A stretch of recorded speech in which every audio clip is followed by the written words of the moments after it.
Alrighty, it is. We are rolling. I have to text Yana so they're not live streaming. Yep, we are rolling. Okay. Thank you to the people who are here. We are not too bad. We're at 8, we're at 50%. So today, unfortunately, is actually one of the most difficult things that you're going to. Actually, this is the most difficult thing that you're going to learn about in AP Physics C comes today. So I'm glad you guys are here. If you're watching this later on YouTube, words of encouragement, it's really, really hard, which also means it's really, really hard for everybody, including even the Chinese kids out there. They're going to have a hard time with this. So we're going to come back for a second just to the electric field, because we're a little more feeling better about that, understanding the electric field of a part of a charge distribution. So imagine you have some kind of, here's a charge, some kind of big fat charge, and we're just looking at how much field is created by a small segment of that. So we have a small differential piece of charge. If we wanted to find the whole electric field, we could integrate the electric field created by each individual part and then end up getting the electric field at some other point. So let's say, for example, we were interested in this point right there, and we'd like to know how much electric field does the whole charge distribution create at that point. We didn't do it with some random crazy crap distribution like that, but we looked at a spherical shell, and we did the integral, and we got kind of scared, and then we cried, and then it was okay. I don't know if it's ever okay, but so how do we do this?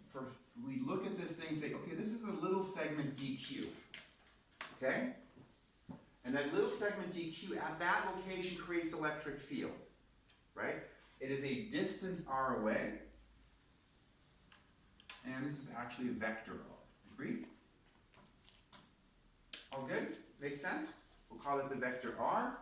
We're interested at the E at that location. And of course, if we're looking just as the electric field created by that charge segment, right? It would just be dE, and it's technically a vector. So keep breathing. We've got vectors, we've got differentials, everybody's favorite topics in AP Physics C, right? Okay, so how much electric field is generated by this little charge segment at that location? What law tells us that? Sam?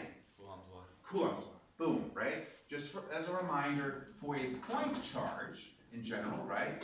E would be equal to 1 over 4 pi epsilon naught. We're using specifically the epsilon naught notation here because we're going to need the mu naught notation for the magnetic field. And then we have how much charge you have divided by r squared, right? Times a vector pointing in that direction. Okay, are you guys okay with that? R hat, as a reminder, is a unit length vector. So in this case, for example, this would be r hat, and all the hat vectors have a length of 1. A unit vector. Do you mean 1 meter? No, I mean 1. What? That's weird. Okay, so it's not a length of 1 meter, it's a length of 1. Okay, so just basically make sure the direction is correct. It will not change the magnitude or unit of the whole thing. Did you guys understand that? Why is it only that little part that you drew? I drew it in here, and technically it's not even in the picture, and it has no actual length because it's actually in the vector space of the numbers.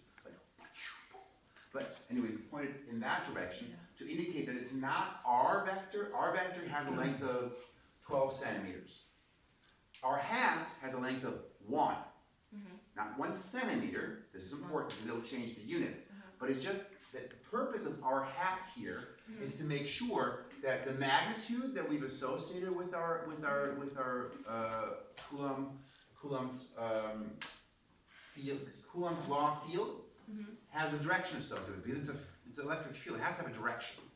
So our hat just makes it into a vector. That's the only thing it does. It makes it into a vector and it fixes the direction. Does not change the magnitude. Okay. Okay? and it does not change the unit. Both of those are important because you guys have a tendency to be like, well, we can just cancel out one of these R, huge, that's bad. Don't do that. Okay, everybody okay so far? Yeah. So, that means if we transfer that idea of the electric field of the overall, over here maybe? We kind of scooch up a little bit, so find a spot that you're comfortable with.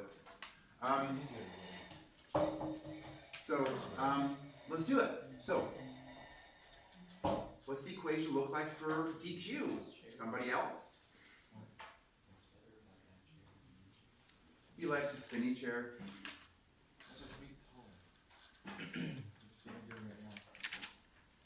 Other people besides Sam want to participate?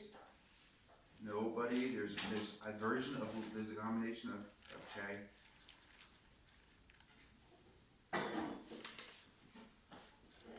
Eric, can you tell us what the, okay, the electric field of a point charge would be this equation. If you're just looking at the electric field created by the differential dq. Can we just replace q with dq? Absolutely, and nothing else changes, right? So we get 1 over 4 pi epsilon naught times dq over r squared, and it'll give r hat. I will now take that equation and I will rewrite it a little bit to kind of sort it by purpose. Okay? And it'll make sense in a second when you see that. So, I'm going to rewrite that as dq over epsilon naught times 1 over 4 pi r squared times r hat. Okay, that's the same thing. I've just resorted algebraically. You guys okay with that? Okay, let's talk verbally through what these three things are. What's the first thing? dq divided by epsilon naught. What is it? You got a little bit of charge, and you got a constant, right? Okay? What's the constant signify again? It has to do with how space behaves in terms of creating electric fields in the presence of charges. Is it? Electric flux. If you want to think about electric flux or the thing that's causing the electric field, right? The electric field is caused by the combination of two things. If you have a charge in space or inside a dielectric material or wherever it is, something is making this electric field happen, agreed? And that's the charge, and how much electric field it can create depends on this thing here. Now the 0 indicates that we're in a vacuum here. If you weren't, it would be epsilon, just a reminder about that, or k epsilon naught, which is epsilon. This is, the charge is causing the electric field to happen in an environment. Everybody okay so far? Makes sense. Now what do we have here? Why are we dividing by 4 pi r squared? We've got this charge right there causing this thing to happen. Now, for some reason, if we're distance r away, we're dividing by 4 pi r squared. If we were a bigger distance away, It would be the same. yine, it's still 4 pi r squared, but r would be bigger. Therefore, we'd be dividing by a bigger number. And what is this thing? What is 4 pi r squared? Area of a sphere. So we can think of this charge as having this effect on the world, but that effect on the world becomes less when you go further away because it gets spread out more. So it's spread over that surface. Okay? So this effect is occurring divided by the surface area of that sphere. It's an inverse square law. The same thing happens with gravity.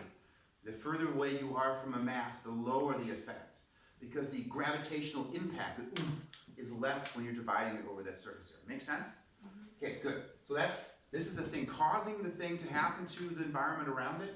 This is the spreading out of that effect as you go further and further away. And what is this thing, this r hat adding at the end? Direction. It's adding, just giving us the direction because it is a vector. Okay? Cool. Let's now replicate this idea in the context of current creating, that was a good question here, in the context of magnetic field. So magnetic fields are caused by currents. Good. So we're going to replicate this idea and kind of keep this in mind. So instead of thinking about that, I might have divvied up my board space a little bit differently if I thought about it more carefully, but so instead of having this blob of charge, we now have a blob of current. All right, so here's our blob of current is like going in all kinds of wacky decisions. So we got this thing here. So we got a current flowing. And there we go. Making sure Mom uses the same notation as on the equation sheet. They're using a capital I for the current that's flowing. There we go. Stays constant. Current is not consumed by this wire. Okay, and we're interested in, color would have been good there, right? So over here we have that little segment, and we should make that, not orange, but yellow. Yes. Yellow's good, right? Yellow, so maybe we can say this segment EQ over here was this segment right there, this chunk of charge. In the same way here, we have a chunk of current. Okay? So we're looking at a little bit of current here. See that? Yeah? Mm-hmm. And then of course, it has a length DL. Mm-hmm. Okay? So this thing right here,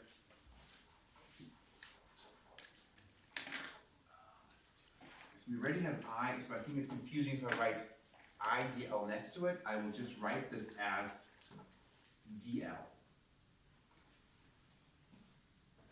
They do use L. Okay, and it's a vector because it has a direction. Agreed? Direction's up? Yeah? So we could do a little arrow like that. That's actually good. There's DL. Everyone okay with that? Okay, now we're going to look at the effect that this little segment of current flowing through DL has on a point over here in terms of creating the magnetic field.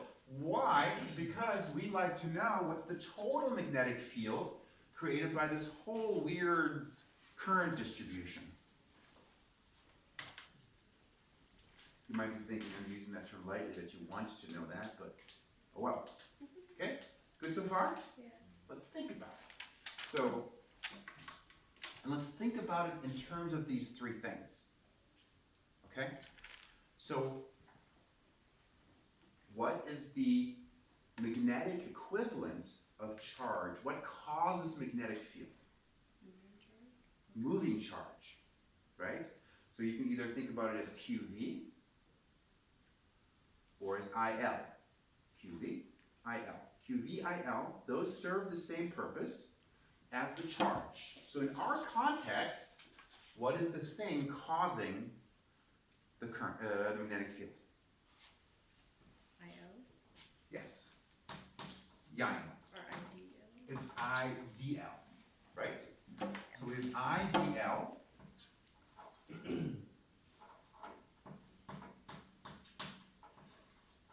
Now, watch out, okay? Because epsilon naught works a little bit differently than mu naught. Epsilon and mu also work differently, okay? So when we had talked about dielectric constants, like if you insert a dielectric, right, into a capacitor, what happens to the electric fields in there? Do they become, is it easier to make a magnetic field in that material or less easy? Electric fields become weaker or stronger in the presence of dielectrics? Yes? Less easy. Less easy, they're weaker. So that's why epsilon naught is on the bottom here, and it decreases the effect. Okay, so we have K epsilon naught. This is again the equation for a vacuum. For an actual dielectric material, we have K epsilon naught or K, right? So K epsilon naught, which is epsilon, something like that. All this stuff is for a vacuum. Two C's, two, I always do. Two U's. Just two U's like that. There we go. In vacuums. Okay, so this would be okay,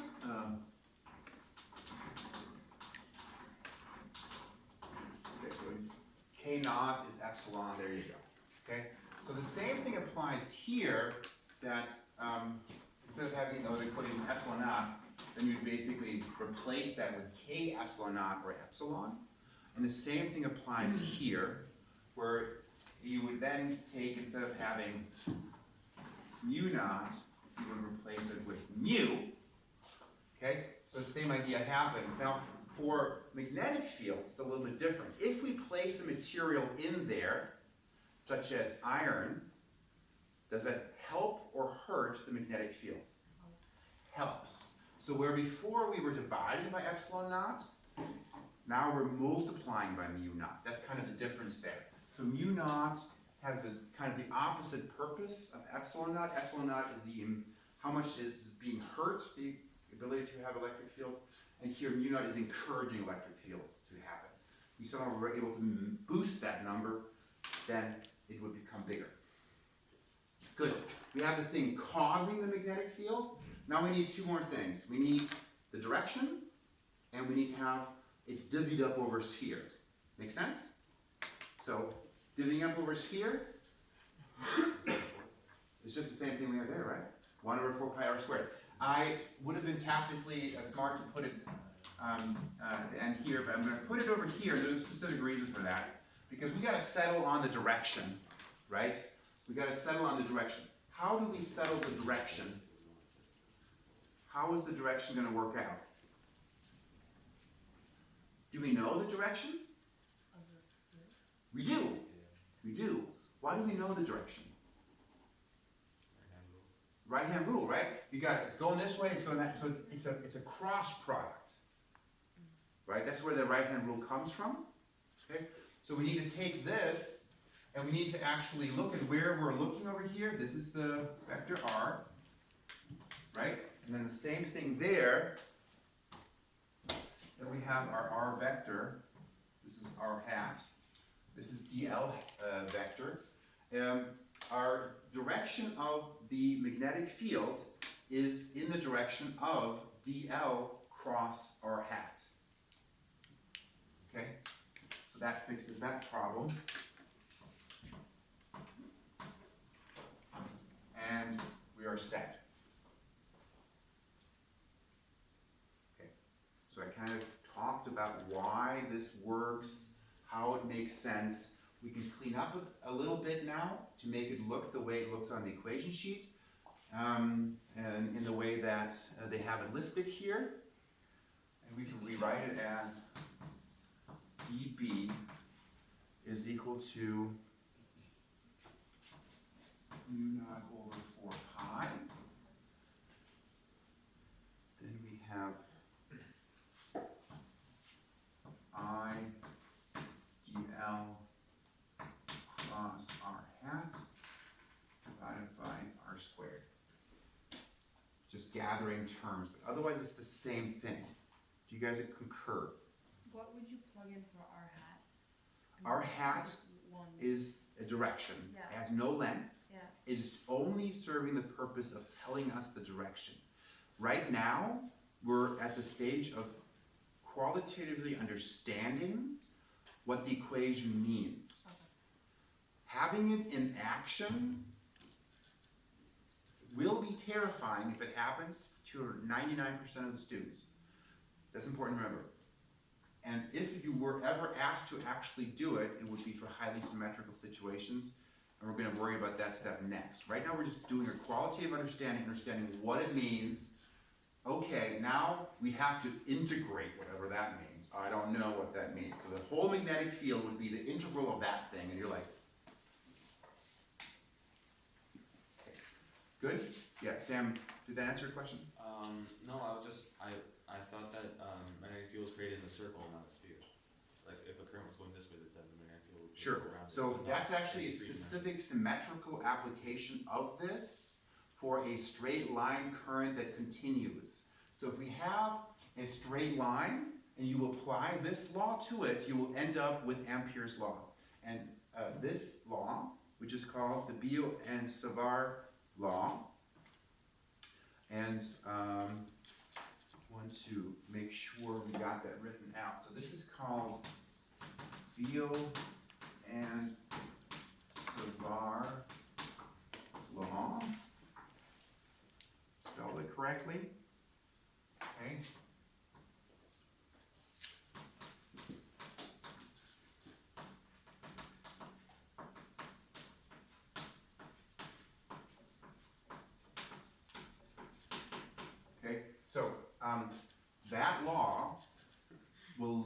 to Ampere's law, which we've already put on the board, and it will also lead to the magnetic field of a solenoid, and it will also lead to the magnetic field of a straight line current.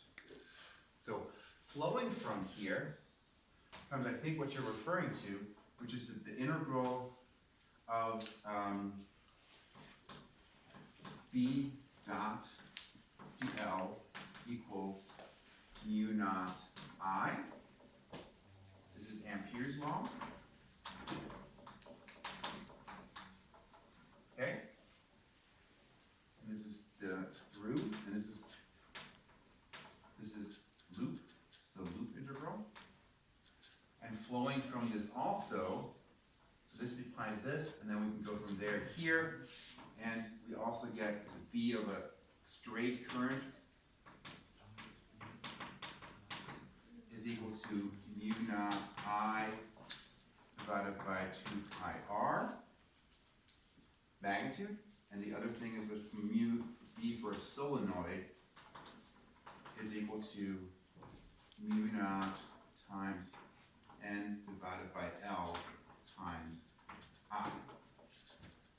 Okay, so those are all connected, and the most fundamental law is the Biot and Savart law. And you might think, well, why do we introduce it last? We introduce it last because it scares the children.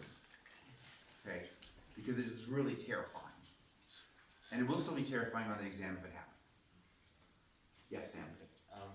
But like for like a little differential of length of dl, isn't it technically in itself like a straight current? Yeah. So then wouldn't it be like? Right, but it's not an infinite straight current. So when we talk about here about the magnetic field created by a straight current, we're treating it as effectively infinite. So what that means is, so if you look at a straight current like that, that little segment here, right? We said, okay, well, this is like this little segment dl, right?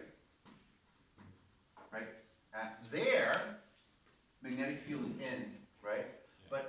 But actually up here, it's not necessarily in that same direction anymore. So they cancel each other out for the other components, and the net effect is that the infinite stack right here eliminates the edge effects, and then it all becomes nice fat rings all around it. Okay. Okay, so that's basically what's going on there. So important, and I should maybe add that here. And again, it's one of those,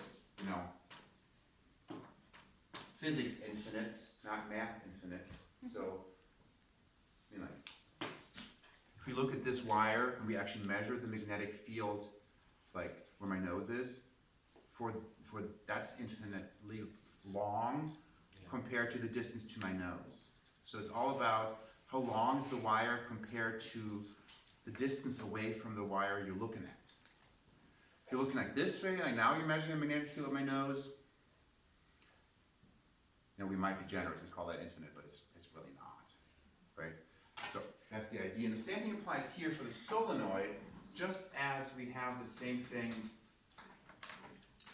assuming that a capacitor is acting as if it was an infinite plate of charge. Same thing happens here. A solenoid creates a uniform magnetic field inside it and no magnetic field outside of it if it's an infinite solenoid. Actually, we don't have any infinite solenoids or planes of charge, obviously, but that means, again, relative to the distances. Okay? How are we doing so far? Okay, so what I'm going to do now, I'm going to stop the video because I want to make sure it's not like one gigantic file. It's probably pretty big already.